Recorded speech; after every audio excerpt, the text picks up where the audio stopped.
سلام دوستان عزیز، یک آهنگی عاشقانه از ولایت زیبای قندوز ولسوالی امام صاحب شخصا با فرمایش شاعر استاد اسمت الله جان همدرد امام صاحبی می باشد. نویسنده شعرم شاعر اسمت الله جان همدرد امام صاحبی می باشد. حفیظ الله نظر اجرا میکنه، بشنوید لذت ببرین عزیزانم.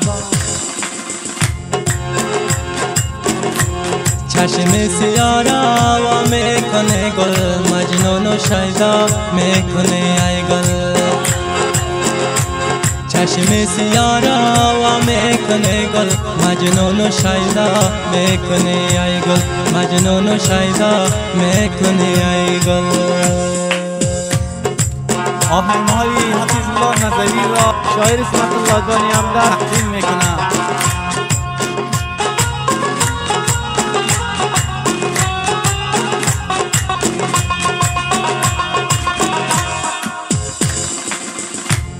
از کوچه گذشت خنده کردی،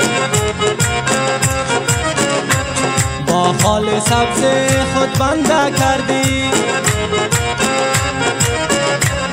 از کوچه گذشت خنده کردی، با خال سبز خود بنده کردی.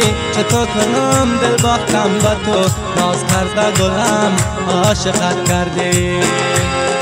چطور کنم دل باختم با تو، ناز کرده گلم عاشقت کردی. چشم سیاه را وا میکنه گل، مجنون و شیدا میکنه ای گل. چشم سیاه را وا میکنه گل، مجنون و شیدا میکنه ای گل، مجنون و شیدا میکنه ای گل.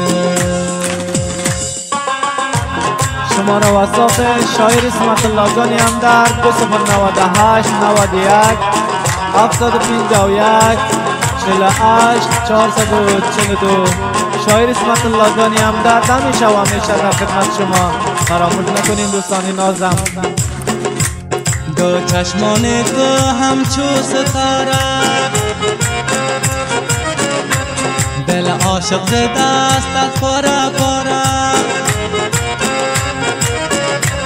دو چشمان تو همچو ستاره، دل عاشق ز دستت پاره پاره. یا جان الهی تو زنده باشی، من مردم ز غم پروا ندارم. یا جان الهی تو زنده باشی، من مردم ز غم پروا ندارم. چشم سیاه را وا میکنه گل، مجنون و شیدا میکنه ای گل. چشم سیاه را وا میکنه گل، مجنون و شیدا میکنه ای گل، مجنون و شیدا میکنه ای گل.